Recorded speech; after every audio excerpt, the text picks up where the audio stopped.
Porque a ciência apoia, não está contra. Claro que sim. Agora, o nosso ponto de vista é que determina se nós acreditamos ou não.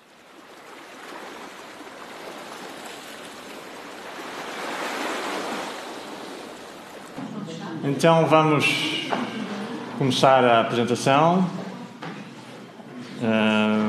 Muito obrigado por terem vindo. Meu nome é Luís Gervel e eu já fiz uma apresentação sobre este tema, Jesus ou Darwin. Um deles está errado. Agora vamos fazer a segunda parte. E eu começava por um acontecimento importante para a história de Portugal. Foi a vitória de Portugal no Europeu. Ora, esta equipe tinha um componente que era fé e união. E nós, também para alcançarmos a vitória na vida e na sociedade, para que este país avance, também precisamos de ter fé. E não é ensinando histórias das carochinhas e feitiçarias às nossas crianças que nós vamos conseguir obter a fé que nós precisamos para alcançar a vitória, não é? Da mesma forma que o treinador, o Fernando Santos, disse que fez um discurso, preparou um discurso 3 semanas antes da final, a dizer que a aceitar a vitória, nós também temos fé no nosso treinador que vamos conseguir a vitória. O nosso treinador, Jesus Cristo. Vamos ter fé que vamos ganhar este campeonato. A mensagem que nós temos que passar é que vamos vencer. Temos a melhor tática, que é o livro sagrado. Temos o melhor treinador, que é Jesus Cristo. Agora temos que ter os jogadores mentalizados nessa verdade. Acreditar na palavra do treinador. E tal como no jogo de futebol, nós temos um adversário. E nós temos que estudar a tática do inimigo também. Não é? Não vamos para o campo de jogo sem saber quais são as táticas e os pontos fortes do inimigo. E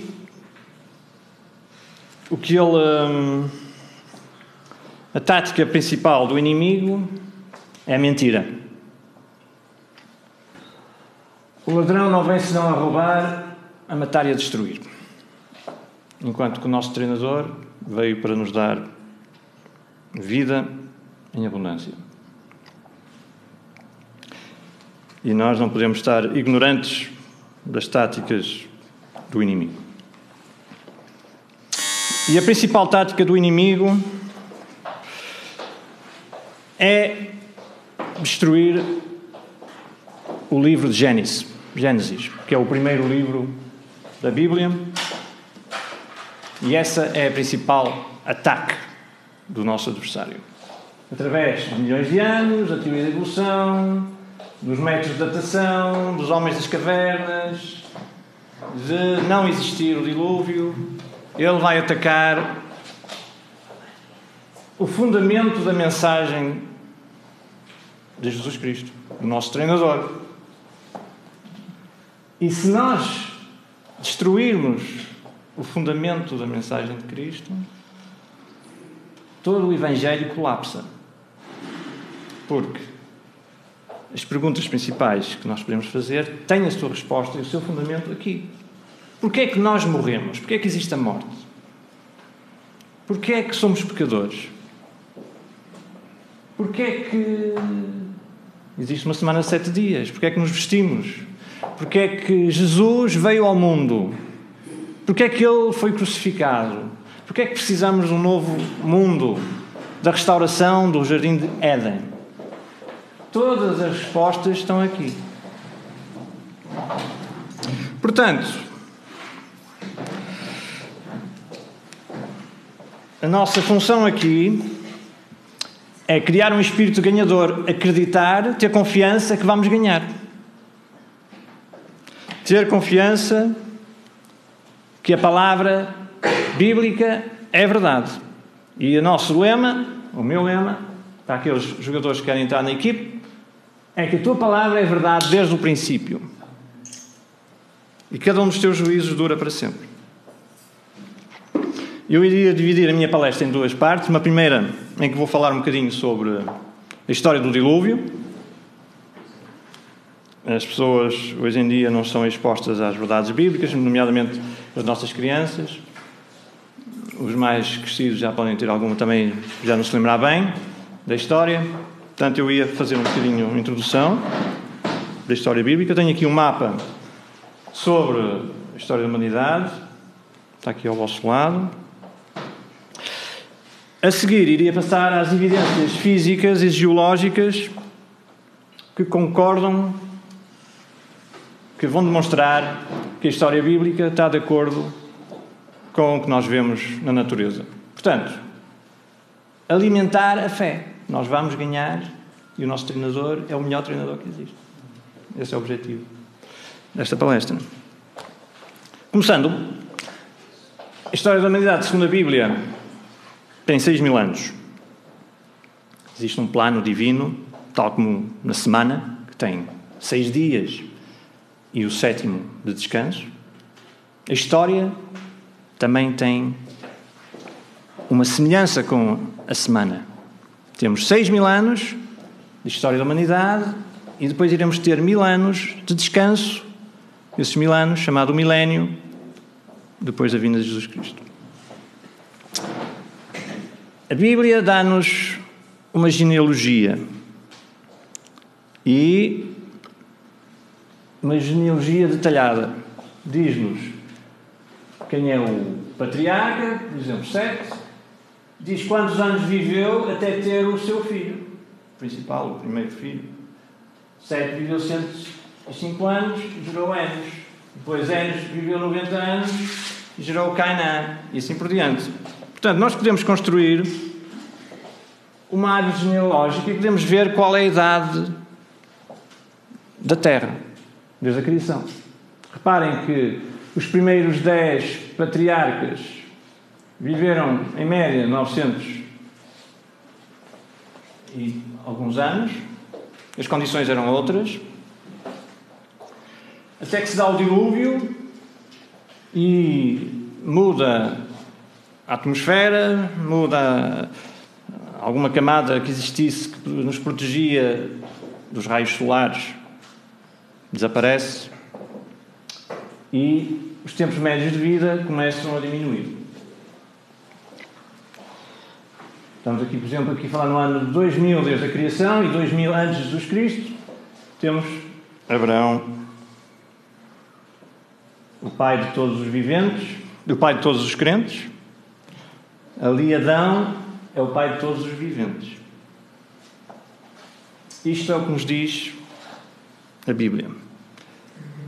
Geração 10, Noé. O 10 é o número da ordem. Deus, perante a violência que existia na terra, e como Deus é um Deus de amor, mas também é um Deus de justiça, arrependeu-se de ter criado o homem e enviou o dilúvio. Portanto, todo o ser humano e os animais morreram. Como vê aqui, Metusalém e Lameque, por acaso, morreram exatamente na altura do dilúvio. Sobrou Noé. Geração 20, 10 gerações depois, temos Abraão, o pai de todos os crentes. Temos aqui um outro gráfico a falar do mesmo, com uma forma diferente. Cá temos o Noé, o Abraão, o rei David, que depois deu, através de Maria, através de um filho seu chamado Natã, deu Maria, depois a mãe de Jesus Cristo, e através do seu filho Salomão, deu José, o pai oficial de Jesus Cristo. Portanto, como eu disse, a história da humanidade está dividida em 3 períodos de 2000 anos: Adão a Abraão, Abraão a Jesus, Jesus é Jesus. Muitas pessoas creem que nós estamos perto da segunda vinda de Jesus Cristo. Como eu disse, gostaria muito de dar uma apresentação sobre este tema para mais tarde. Eu dividi aqui também... Outro dia pensei nesta situação de dividir a história em períodos de 500 anos e pôr aqui alguns acontecimentos conhecidos. E, portanto, quando nós estudamos história, as situações podem ser encaixadas neste esquema. Não é? Curiosamente, Roma passou uma república em 500, transformou-se em império por volta do ano 1, portanto em 27 a.C., e caiu também por volta do ano 500. Portanto, temos aqui períodos de 500 anos, curiosamente. Não é? Agora renasceu no ano 2000. O Império Romano, através da União Europeia, renasceu agora no ano 2000. E estamos a assistir a desenvolvimentos não muito positivos próprios desse renascimento. Não é? Curiosamente não, temos aqui agora mais uma demonstração da validade do relato bíblico. A população mundial, já pensaram alguma vez neste tema? A população mundial, está aqui um gráfico. Portanto, nós teríamos 200 milhões por volta do ano 1, 1000 milhões por volta do ano 1800. 1000 milhões, portanto, por volta do ano 1800. Portanto, tendo este crescimento, nós chegamos a uma data semelhante ao do relato bíblico. Como está aqui neste esquema. Portanto, este é o desenho real da população. Dá-se o dilúvio, a população diminui para 8 sobreviventes, depois vão dar origem à população atual. Alguma questão que queiram pôr? Estão a acompanhar? Ainda estamos no princípio, portanto, ainda estão atentos. Portanto, temos o dilúvio. Naqueles dias, os anjos caídos vieram à Terra e tiveram relações com as mulheres e deram origem aos Nefilim, que é os gigantes e os seres valentes da antiguidade. Deus olhou para a terra e viu que estava cheio de violência e disse a Noé que iria desfazer a terra e as pessoas e os animais. Mas Noé achou graça perante Deus e Deus deu-lhe as instruções para construir a arca, as quais ele cumpriu. Portanto, ao seguirmos as instruções de Deus, nós iremos nos salvar. Só existia uma porta na arca. Essa porta é uma imagem de Jesus Cristo, que nos diz que é a porta. Se alguém entrar por mim, salvar-se-á. Nos dias de Noé, os homens também zombavam de Noé. Para que é que ele está a construir aquela arca enorme? Nunca choveu. Para que é que o Noé está assim meio tolo, não é? Da cabeça. Hoje em dia, também, as pessoas também ridicularizam aqueles que acreditam no dilúvio. Portanto, nada de novo na terra, como diz Eclesiastes, nada de novo debaixo da terra. O homem continua na mesma, desafia Deus e não acredita no que os profetas dizem. It would be a hilarious thing for people from other parts of the world to come visit. Are you kidding? Somebody really built this? Wow. Use your head, everybody. Just decide for yourself if you think this is reasonable. Mock them, ridicule them.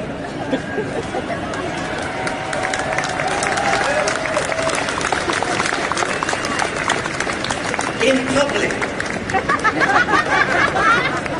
Don't fall for the convention that we're all too polite to talk about religion. Religion is not off the table. Religion is not off limits. Religion makes specific claims about the universe which need to be substantiated and need to be challenged and, if necessary, need to be ridiculed with contempt.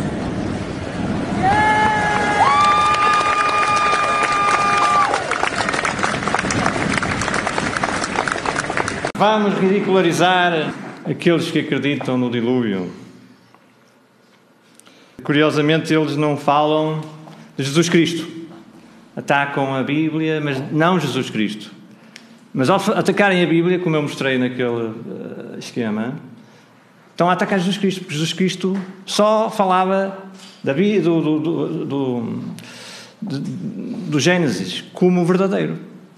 Porque naquele tempo, quando perguntarem quais vão ser os sinais da tua vinda, e ele disse, como no tempo de Noé, assim será a vinda de Jesus Cristo. Depois falou de Abel, falou de Jonas, falou de Lot. Portanto, quando as pessoas ridicularizam Gênesis, estão indiretamente a considerar Jesus Cristo como mentiroso e os apóstolos como mentirosos.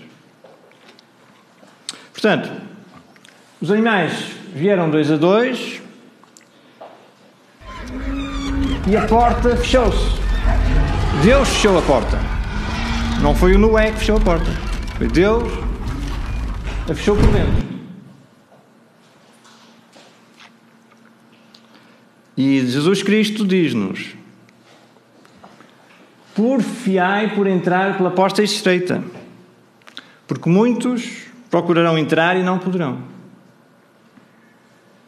E quando o pai da família se levantar e cerrar a porta, as pessoas vão ficar de fora e vão querer entrar. E o pai de família vai dizer: eu não sei quem vós sois. Isto é Jesus Cristo que está a dizer. E Jesus Cristo confirma o dilúvio. E quando as pessoas fazem pouco do dilúvio, que está de acordo com os dados que nós vemos da população, da geologia, da física, as pessoas estão a seguir a mentira. Não sei de onde vocês sois. Hã? Não sei de onde vós sois. Exatamente. Não vos conheço. Desculpem, eu pus aqui a resteira. Portanto, passados 7 dias, os animais entrarem, veio o dilúvio. Choveu durante 40 dias e 40 noites. Toda a carne expirou. Os animais que respiravam por narinas. Não morreram os peixes, não morreram os insetos, não morreram certos animais. Agora, morreram foram os que respiravam por narinas. Passados 150 dias, a arca repousa no Monte Ararat.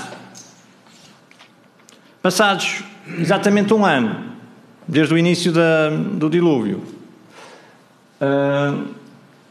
Noé e a sua família saem para fora da arca. Portanto, 8 pessoas sobreviveram. Depois, estas 8 pessoas espalharam-se pelo mundo.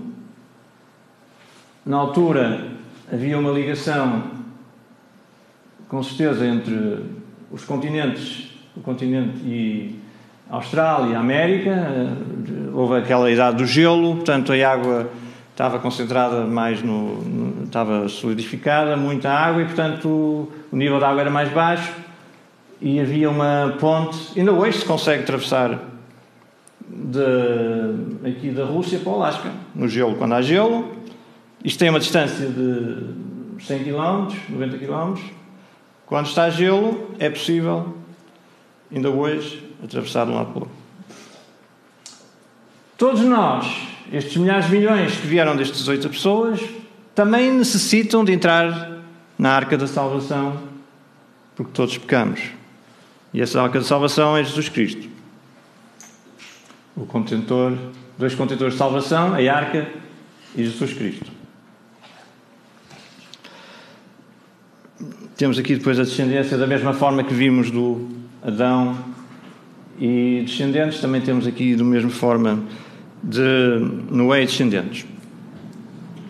Ora, é muito importante nós sabermos de quem é que nós vimos. Se nós vimos de um macaco, temos uma condição. Se nós somos descendentes Está aqui Lucas, tem aqui a árvore genealógica, mais uma vez importante, e diz aqui, no final, Noé de Lameque, Lameque de Matsolá e Adão de Deus. Portanto, nós somos descendentes de Adão, que foi criado por Deus, não somos descendentes de um macaco. Há uma diferença abissal, como 43% dos americanos entendem. Os americanos concordam com esta afirmação. A evolução demonstra que nenhum ser vivo é mais importante que qualquer outro. Portanto, nós temos a mesma importância, segundo o evolucionismo, que uma minhoca, ou que um animal, ou que a mãe terra. E, portanto, podem-se tomar leis de acordo com esta visão da humanidade. Vamos proteger os macacos, vamos proteger a área onde estão os animais, e os seres humanos, olha, que se desenrasquem, não é? Agora, vocês, os habitantes, por exemplo, de uma zona, os índios, vocês agora têm que sair daí porque nós temos que proteger a Mãe Terra. E há aí uma águia que está em vias de extinção. E a águia é mais importante, que é mais bonita e voa. Então. Portanto, curiosamente, este mês foi inaugurado, já viram ali uma imagem antes, em 5 de julho, Marca de Noé em tamanho real. Aqui em Kentucky, nos Estados Unidos. Este é o tamanho segundo as indicações bíblicas.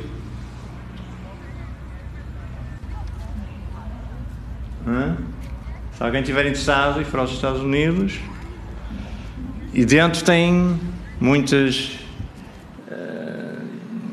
apresentações, histórias. Eu não vou desenvolver este tema, há muitas lendas à volta de todo o mundo que fala do dilúvio, que demonstra que há veracidade, algo por trás verídico, não é? E muitos destes relatos concordam com o relato bíblico. Muito bem, passando então à segunda parte, o Darwin, no seu livro Origem das Espécies, logo na introdução, disse o seguinte: estou bem ciente que... Desculpem lá. Estou bem ciente de que podem haver factos que demonstrem que o que eu estou a dizer está errado. Portanto, levam a conclusões diretamente opostas àquelas a que cheguei. Um resultado justo só pode ser obtido através da avaliação completa dos factos e argumentos em ambos os lados de cada questão. Portanto, isto diz Charles Darwin, que escreveu o livro Origem das Espécies. O sistema educacional atual não está a seguir esta informação do Darwin. Nós estamos a assistir, por exemplo, este caso do Sr. Mark Armitage, que descobriu tecidos moles num dinossauro, publicou um estudo e o resultado foi que ele foi demitido da faculdade por ter publicado um estudo em que mencionava que o dinossauro não teria milhões de anos. Depois temos, por exemplo, este vídeo que fala de casos semelhantes, este livro do Dr. Jerry Bergman fala de casos semelhantes, agora recentemente um artigo publicado numa revista científica de uns chineses, por acaso mencionaram o Criador, nem era no sentido de Deus o Criador, era no sentido da Terra o Criador, e foi publicado, mas as pessoas, os editores não tinham visto isso, receberam imensas reclamações e o artigo foi retirado por ter apenas mencionado o Criador. Portanto, nós vemos aqui como é tendenciosa a informação. Não só em termos gerais, as grandes entidades que fazem jornais e televisões, mas também a nível científico. A Bíblia fala-nos de catastrofismo. Portanto, acontecimentos rápidos e que causam grande destruição.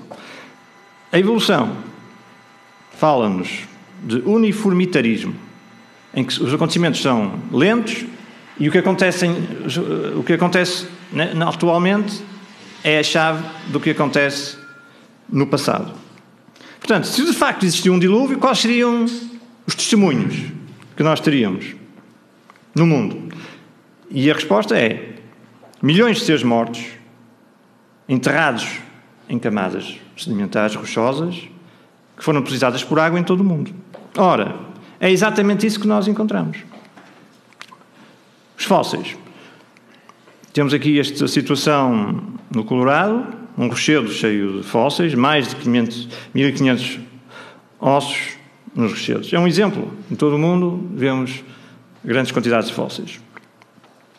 Mas a fossilização é um processo que requer certos condicionantes. Nomeadamente, tem que ser feito rapidamente. Porque senão, o oxigênio, as bactérias, a umidade, o vento, desintegram o espécime. Por exemplo, os crinoides, este animal aquático. Quando eles morrem, desarticulam-se. Estão a ver aqui os anéis. Eles são constituídos por anéis. Quando eles morrem, ficam desarticulados. Ora, o fóssil está inteiro. Interessante, não é? O que é que isto demonstra? Demonstra que não teve milhões de anos. Porque se tivesse milhões de anos, não havia um fóssil inteiro do organismo. Estão a ver aqui os anéis?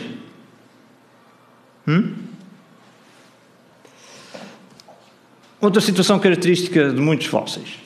Reparem aqui neste famoso Archaeopteryx. Uma coisa curiosa, estão a ver a cabeça chegada para trás? Isto é uma situação característica do afogamento, chama-se agonia da morte. Temos aqui vários animais com a cabeça chegada para trás, a cauda estendida. Isto é uma posição típica da asfixia.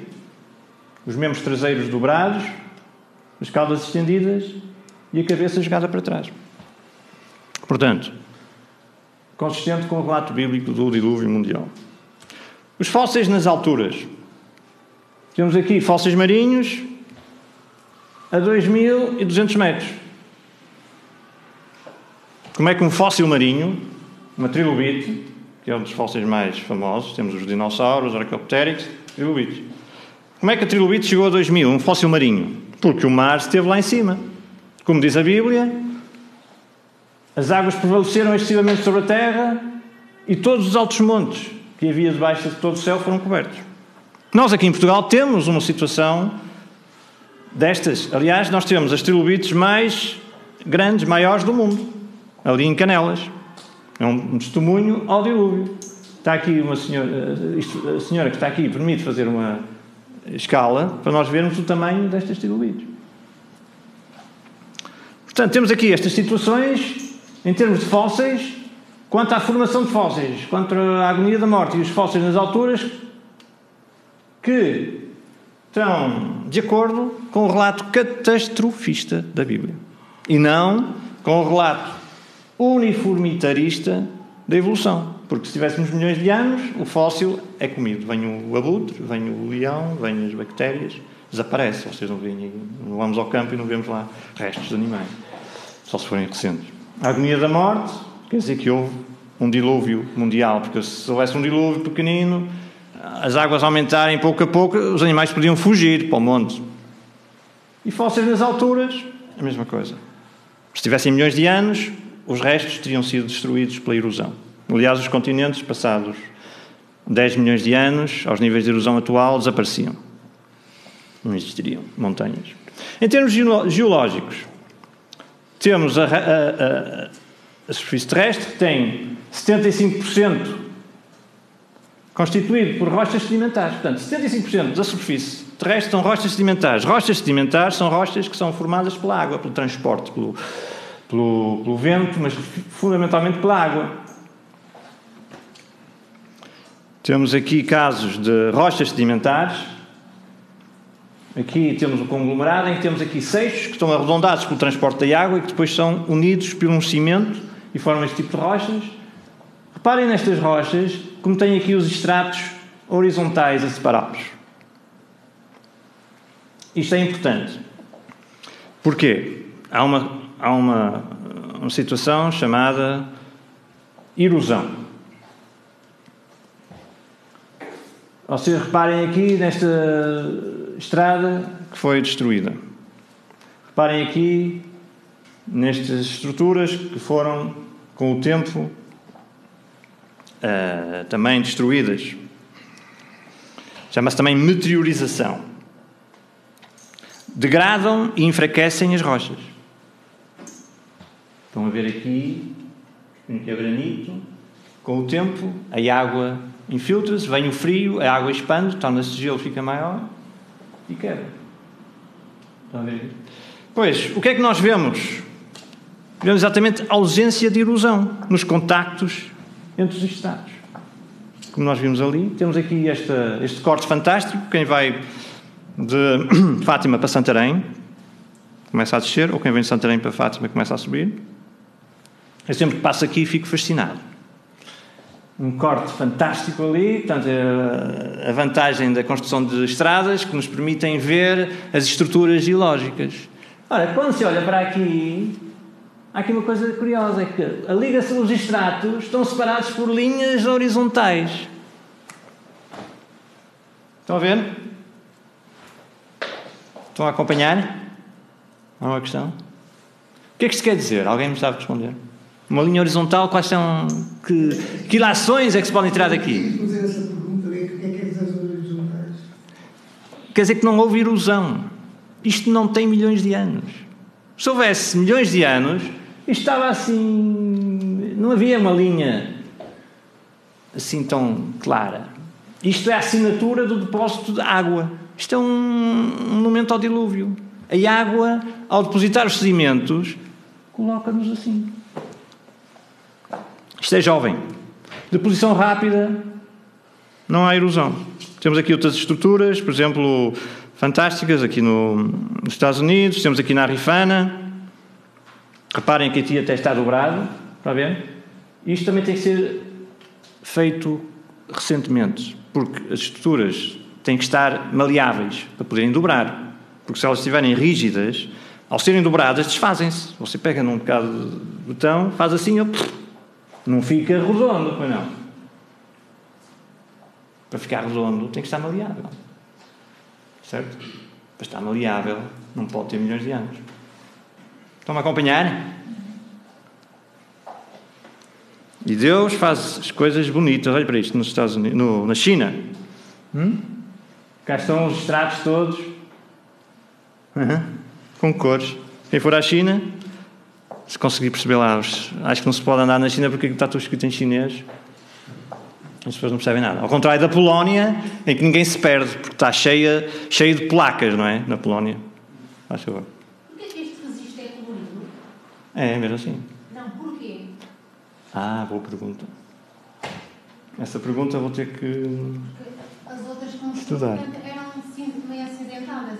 Eu também tinha umas cores. Esta aqui, curiosamente, é colorida. Essa é uma boa pergunta. Eu vou analisar para não... Mas poderá ter a ver com... por exemplo, o vermelho, se reparar, quando for aquela estrutura que eu lhe mostrei, que vai de Fátima para Santarém, quando se começa a descida, aparece terra vermelha. Chama-se terra roça, que é resultado da deterioração do calcário. São óxidos de ferro. O amarelo pode ser resultado de outra situação, mas pelo menos o vermelho pode ser a terra roça. Reparem, quando forem agora, se calhar na próxima vez que forem a Lisboa, vão estar mais atentos. O senhor falou-me ali, aqui no corte, vamos estar mais atentos. E se forem com uma pessoa ao lado, digam: olha, estás a ver aquele corte ali demonstra que aquilo não tem... é jovem. As pessoas começam a pensar: é jovem e tal. Pois. E entram na equipe vencedora do treinador Jesus Cristo. Porque o meu treinador disse, e eu creio... Porque é jovem na idade geológica e não tem milhares de anos, não é? Pois é, não tem milhões de anos.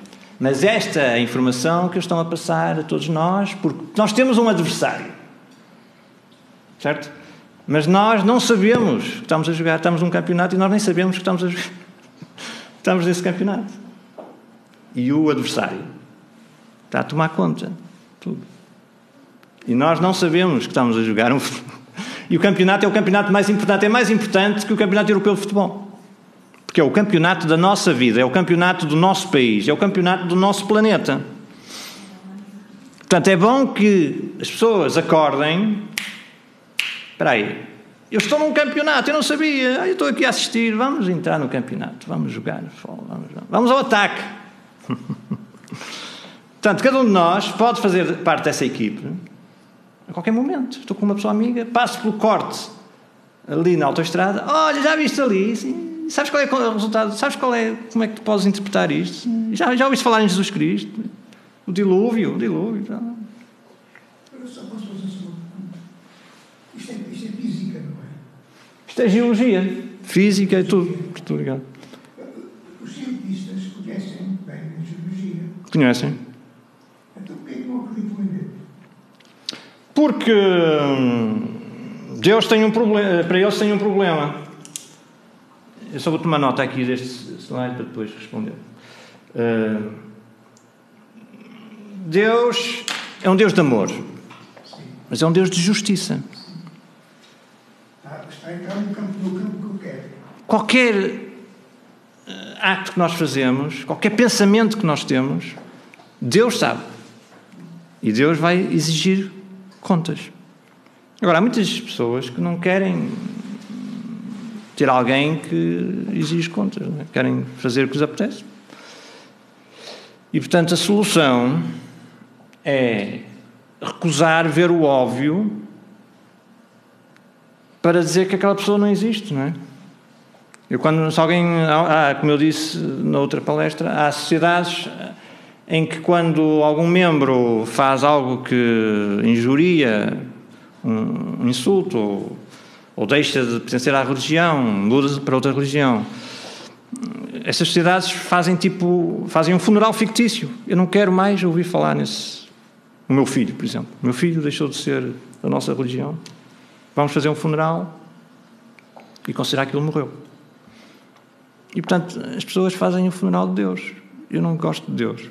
Porque Deus deu-nos os 10 mandamentos. Eu não posso roubar, eu não posso mentir, eu não posso fazer adultério, eu não posso fazer isto e aquilo.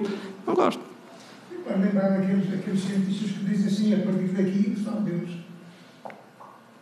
Alguns. Mas, como eu disse, infelizmente, e como eu falei há pouco, não é? Temos aquele Richard Dawkins a dizer para nos ridicularizarem. Pronto. São opções.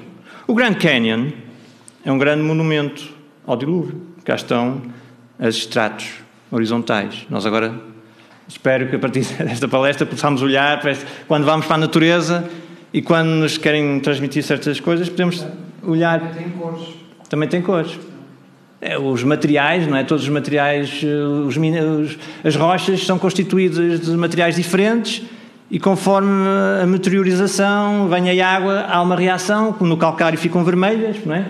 Temos aqui o vermelho. O homem, Adão, o termo em hebraico também quer dizer terra vermelha, porque Adão foi criado a partir da terra, e daí Adão ter a ver com terra vermelha. E cá temos também terra vermelha, por causa dos calcários, por causa do óxido de ferro. Cá estão as camadas. Curiosamente, deu-se um acontecimento geológico espantoso nos Estados Unidos. Em 1980, o vulcão do Monte Santa Helena explodiu. Ora, isso foi um bonanza para os criacionistas. Porquê? Porque, de repente, podemos ver o que é que um acontecimento catastrófico origina. Ele originou, por exemplo, canyons. Um canyon 40 vezes mais pequeno que o Grand Canyon, em poucas horas. Depois, em poucas horas, fez destes depósitos de finas lâminas sedimentares. 8 metros de finas lâminas sedimentares. Reparem nestas. Não é? Os estratos todos laminados, como numa torta de... Eu gostava muito daquela torta de... maçã folhada. Gostava muito quando era jovem. E reparem, o Grand Canyon. Reparem uma semelhança entre o que o vulcão fez em poucas horas e o Grand Canyon. Conseguem ver aqui os estratos, esta fotografia... Vou arranjar uma melhor para a próxima. Ficou com pouca qualidade, mas aqui estão os estratos semelhantes. Outra questão curiosa são os remanescentes erosionais. De grande porte, como por exemplo, este aqui, a Torre do Diabo, nos Estados Unidos, Ship Rock, não sei se já conhecem o Uluru, ou Ayers Rock, na Austrália. Reparem aqui nos minerais, por exemplo aqui do Uluru, feldspato, é um mineral que se desintegra, quando é exposto ao calor do sol, à água, à chuva, rapidamente. Como é que uma estrutura rica em arenitos, com este tipo de minerais, supostamente tem milhões de anos? Impossível. Portanto, isto é fruto da erosão das camadas à volta destas estruturas, erosão rápida, o dilúvio leva aos sedimentos, está aqui os próprios cientistas seculares explicam desta forma. Tem aqui os sedimentos, vem a água, levam os sedimentos, ficam estes inselbergs e depois, com o tempo, também os próprios inselbergs são destruídos. Portanto, isto não podiam ter mais de 100 mil anos. Isto já devia estar destruído. Aquilo também, são basalto, é basalto. Com a entrada da água, como viram naquelas rochas de granito, entra a água, fica gelada, aumenta.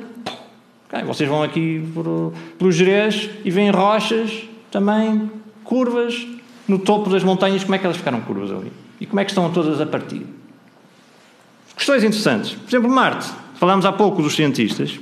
Por exemplo, os cientistas admitem que em Marte houve inundações globais, tipo planetárias. Mas quando a pessoa fala no dilúvio da Terra, eles riem-se de nós. Não pode ter havido um dilúvio global. Podem ter havido dilúvios circunscritos, pequenitos. Tudo que está aqui a falar é referente ao dilúvio. Ao dilúvio, É para nós chegar a ter os bases para poder buscar outras coisas. O meu objetivo é ir às escolas, procurar ajudar as crianças a pensar. Neste momento as crianças estão a receber propaganda. A pergunta que eu fiz há bocado foi precisamente por causa disso. Quem sabe de toda esta matéria devia acreditar mais em Deus do que nós. Eu, por exemplo, não conheço esta matéria, não estudo não terei nenhum curso superior sobre isto, mas sei que acredito, mas acredito e tenho um espírito que acredita em Deus e das coisas que ele diz na Bíblia. Isto é um metido. O Darwin disse, vamos ver ambos os lados da questão. Mas os cientistas seculares não gostam dessa ideia. Estamos antigamente também se alguém tinha uma opinião diferente era perseguido, não é? O ser humano é assim. Tinha uma pergunta? Sim. Luís, na imagem anterior, portanto, quando mostrou, portanto, exatamente este acumulado resultante do dilúvio, é curioso porque à volta destes que ficaram como sendo monumentos, portanto, não há mais nada.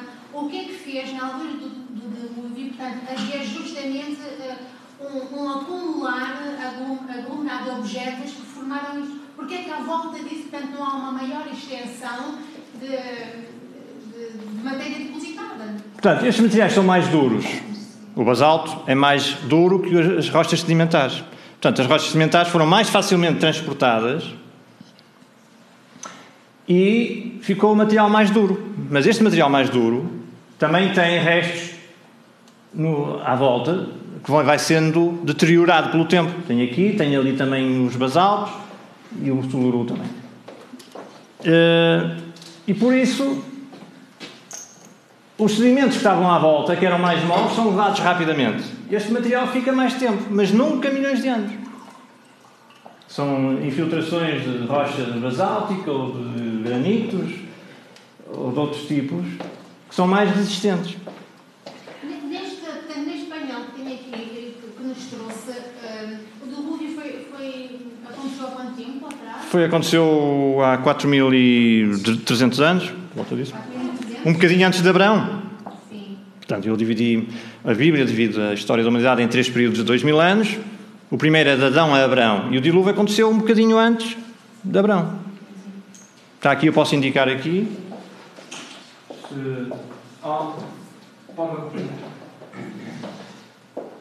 Portanto, temos aqui a Torre de Babel, temos aqui o dilúvio. Vão ver aqui o dilúvio. Esta linha preta. E só ficam Noé, os seus 3 filhos, e 3 noras e mulher. Portanto, depois temos aqui Abraão, alguns aqui, como eu disse, eu tinha uma tirazinha que depois esqueci de fazer. Abraão está aqui alguns, e depois temos Jesus Cristo aqui, os outros 2.000 anos, e agora nós estamos, este mapa foi feito por acho que foi um irmão de um presidente dos Estados Unidos, Adams, em 1871, portanto acabou aqui em 1971, e nós estamos aqui, como eu digo, 2.000 anos depois. Próximo. 4.300 anos antes do nascimento de Cristo? É que se deu o dilúvio? O dilúvio deu-se 2.300 anos antes. 2.300 anos antes. Eu posso mostrar aqui de novo aquele mapazinho que eu fiz.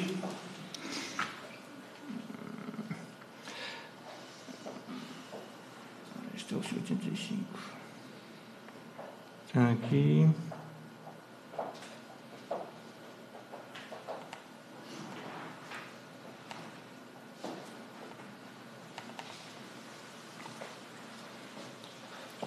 Portanto, aqui eu pus 2.500, são 2.300, arrondei aqui. Dilúvio, depois Abraão, 2.000. Portanto, isto é uma maneira simples de memorizar a história, de 500 em 500 anos. 500 anos antes de Abraão, ou 300, dilúvio. Depois Abraão, depois o êxodo. Passados 500 anos, já-se aquele acontecimento fantástico de Moisés tirar os judeus do Egito. E o mar vermelho se abrir, e que também vai se abrir agora para nós quando formos resgatados, também vai ser um tipo fantástico, vai ser uma situação fantástica. Posso fazer uma pergunta? Sobre este gráfico e sobre esta parte da conferência técnica, a comunidade científica concorda com as contas dos 4.400 anos da multiplicação dos seres humanos até aos nossos dias? É como eu mostrei aqui o mapa, os dados científicos, as pessoas vão à internet, procurem população humana. Vocês vão ver, no ano 1, depois de Cristo, 200 milhões. E no ano 1804, 1.000 milhões. É fazer as contas. É evidente, não é? Como é que a comunidade científica, que não gosta de Deus, são os misóginos, responde que durante, eu já fiz esta, também mostrei isso, suponho que na última palestra, que durante 250 mil anos que a população se manteve idêntica. Eu, aliás, tenho aqui eu posso-vos mostrar, já que fizeram essa pergunta, eu tinha aqui um trabalhinho sobre isso. Deviam ser menos, mas bate certo com a multiplicação dos seres humanos. Pois, agora por acaso eu não tenho, mas bate certo. Reparem só aqui, eu tenho aqui isso. Ora, deixem-me ver aonde. Pronto, não pus aqui. De qualquer maneira, temos aqui uma situação. Reparem aqui esta senhora.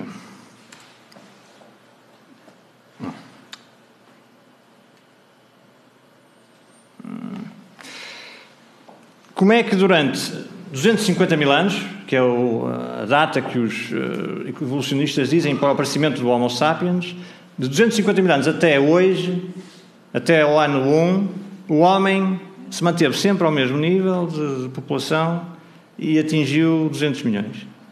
Durante 250 mil anos. É impossível. Temos aqui a dona Ranguini Parewahawawa, na Nova Zelândia, que morreu com 112 anos e calcula-se que teve 450 descendentes, portanto 8 filhos, não sei quantos netos, bisnetos. Como é que é possível? Porque as pessoas não querem acreditar no relato divino. Como eu disse, atualmente, nestes últimos tempos, está-se a assistir a retirarem os 10 mandamentos dos tribunais nos Estados Unidos, Tiram-se os 10 mandamentos, é proibido rezar, as pessoas são presas por acreditarem na Bíblia. Hoje em dia, se você for uma pessoa que faz bolos e vier um homossexual falar consigo e querer um bolo para o casamento com o seu colega, e o padeiro ou o boleiro, não sei o termo, se recusar, vai para a prisão. Hoje em dia, nos Estados Unidos, as pessoas são demitidas se opuserem a que as casas de banho sejam transgênero. Portanto, os homens podem ir às casas de banho das senhoras, basta dizer que se acham mulheres. Olha, eu sinto-me mulher, vou à casa de banho. Esta comparação de 112 anos, porquê que com 112 anos deu 450 descendentes? Porquê? Porque teve muitos descendentes, teve 8 filhos, teve... Depois são 450 descendentes. É, muitos descendentes. Temos aqui em Portugal... Onde é que o senhor quer chegar? Quer chegar que o homem, passados poucos anos, passa de 2 para 400. Portanto, não pode, durante 250 mil anos, a população humana não se pode manter a níveis de sobrevivência, de extinção, como o evolucionismo pretende. Percebe? Os evolucionistas dizem que o homem apareceu há 250 mil anos e durante 49 mil anos manteve-se sempre a níveis de extinção quase, quer dizer, não passava dos milhões. É que ainda se fosse homem, mas é uma mulher, se fosse homem, podia lá chegar, porque arranjava mais muitas mulheres, não é? Agora, uma mulher com 450 descendentes... Mas temos aqui temos em Portugal uma lenda, semi-lenda, que deve ter alguma coisa de verdade. Eu não fui à Torre do Tombo investigar, mas tem lá uma referência, que existe um documento na Torre do Tombo. O padre Trancoso, até há um livro escrito sobre ele, que terá tido 299 filhos, só ele. E que o rei Dom João terá, digamos, perdoado a sentença de morte, porque ele tinha feito relações com familiares, porque ele tinha povoado a Beira Alta. Disse como ele contribuiu para a povoação da Beira Alta. Mas, enfim, continuando, se me permitem, nós estávamos aqui nestas estruturas. Marte. Portanto, qual é o planeta que pensam que teve um dilúvio global? Eles dizem que foi Marte e que em Terra não houve um dilúvio global. Pronto, são as suas opiniões. Temos aqui a estrutura de Marte, cá vem erosão. Isto é erosão, estão a ver? Vai um montinho, desce, mas cá estão os depósitos. Reparem, cá estão os depósitos laminados, fruto da ação da água. Como é que havia água em Marte? Temos o maior vulcão em Marte. Um vulcão emite 80% a 90% de água. Aí que está a explicação para as estruturas laminares em Marte. Nos Estados Unidos, mais uma vez nos Estados Unidos, mais uma situação. Grãos de areia que são transportados através de um continente. Como é que é possível? Grãos de areia, já agora nos Estados Unidos, que é um grande local de criacionistas, temos aqui apenas alguns exemplos de cientistas criacionistas que acreditam no dilúvio, que acreditam no mundo jovem, há várias áreas, geologia, física, astronomia, etc. Nos Estados Unidos, como é que é possível que grãos daqui dos Apalaches vão ter ao Grand Canyon? Porque os grãos podem ser analisados com ciência experimental, porque há dois tipos de ciência, mas isso posso explicar mais tarde. A evolução é um tipo de ciência que é histórica. Vamos pensar o que é que aconteceu e não podemos repetir o dilúvio, não podemos repetir o Big Bang. São ciências históricas. A ciência experimental é uma ciência que se pode repetir. Vamos estudar um grão de areia, vamos analisá-lo ao microscópio, vamos ver de onde é que ele veio, vamos fazer experiências, podemos repetir estas situações. Portanto, eles pegam os grãos de areia, estudam, analisam ao microscópio e veem que a única fonte possível é dos Apalaches. Aqui, no Ermito de Navajo, a única fonte possível é aqui no Utah. Os grãos de areia que aqui é no Coconino, são transportados do Utah ou do Wyoming. Portanto, como é que é possível grandes quantidades, quer dizer, os grãos de areia serem transportados ao longo de milhares de quilómetros. Não pode ser um rio, como dizem os evolucionistas, pequenas situações que demoram milhões de anos. Como é que um rio, ao longo de milhões de anos, vai transportando as areias durante 1000 quilómetros? Não pode ser. Portanto, em termos de geologia, temos as rochas sedimentares que estão de acordo com o catastrofismo, os contactos entre os estratos, remanescentes erosionais, transporte de areia a longa distância e muitos mais que eu não pus aqui porque iríamos prolongar-nos durante muitas horas. Muitos dados que confirmam a veracidade bíblica. Portanto, nós queremos ser campeões, vamos acreditar no treinador, no melhor treinador do mundo, temos seleção, temos é que acreditar, ter fé, tal como a equipe de futebol portuguesa, porque Jesus venceu o mundo e se nós seguirmos as instruções do treinador, também vamos vencer e vamos pegar na taça e sermos campeões. E termino por aqui. Espero que tenha sido interessante. Se tiverem alguma dúvida, alguma questão que queiram pôr, agradeço.